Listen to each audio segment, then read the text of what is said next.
Okay, we're at 48 Corliss Avenue in Johnson City. This is a synopsis of what we have found so far today, October 4th, 2017, with our investigation of the sub-slab sanitary and storm lines.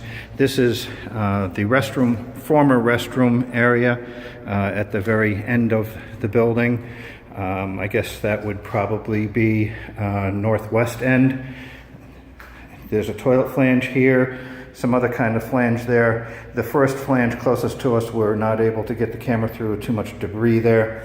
This toilet flange we were able to, and you can see where the green arrows are pointed toward the wall on the other side. That would be where the other restrooms are, and that line comes across underneath the partitioning wall and then gets us into this other bathroom. Had more light.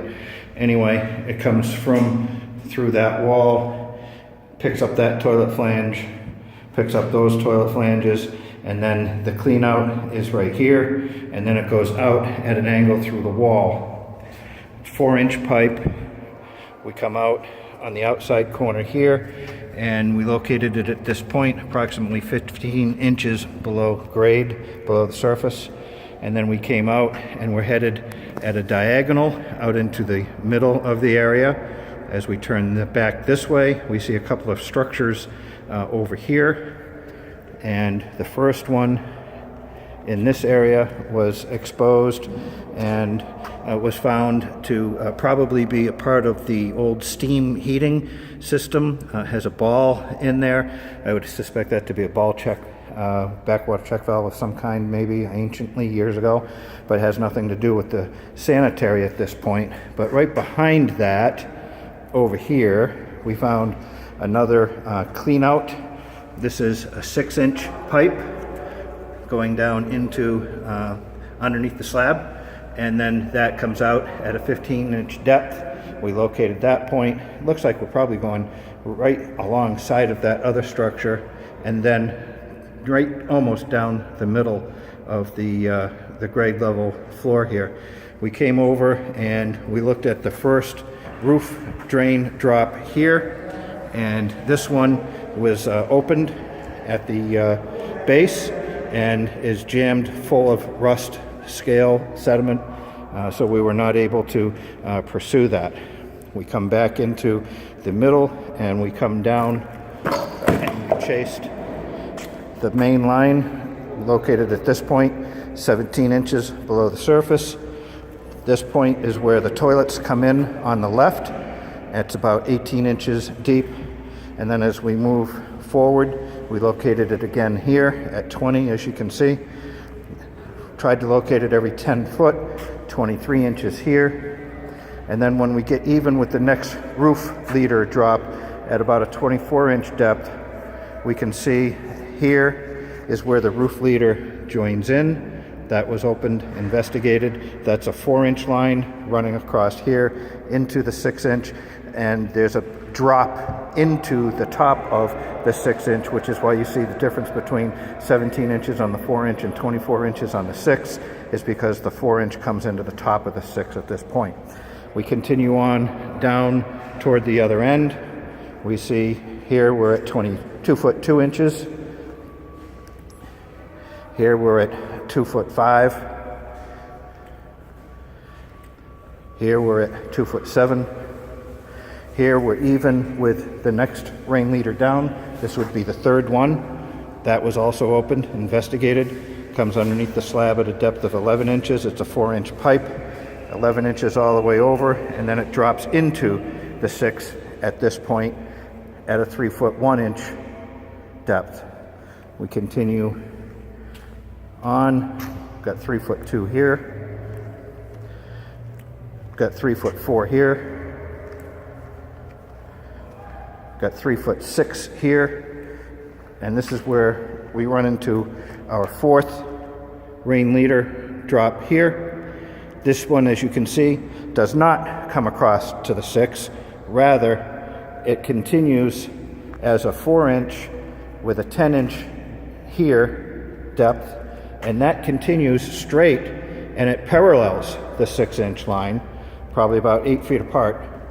Here, we're a 4-inch line still, 15 inches. We follow that down to this point, we're at 17 inches, and then down here, where we're almost even with the outside doors, we have a 22-inch depth where it immediately drops at that point. And here you can see the other rain leader from the other side that also had an 11-inch depth, and that drops as well. And that's dropping into a much deeper pipe at 4'9". This deeper pipe also takes the toilets that were in that area there. If we come back to the toilet flanges, we can see where the one on the right, if we're looking toward the outside door, comes across the back of the one on the left, turns. We have a depth here of 13 inches, 16 inches, where it then drops into a much larger pipe. Again, here we've got a 4-inch pipe, and it's dropping into a much larger pipe. I would say at least 6, if not 8. It's hard to tell with the camera at this point whether we're in a 6 or an 8 down here. And then it heads directly out of the building at this point underneath that big pile of wire. We were able to run a camera through the toilet flange here, and we tried pushing it as far as we possibly can. We're out 59 feet, a little over 59 feet, almost 60, and the camera is heliarching, and because of friction, we're not able to push it any further, but we were able to locate it outside earlier, and where we located it was, if we come through these outside doors, we have some steps here.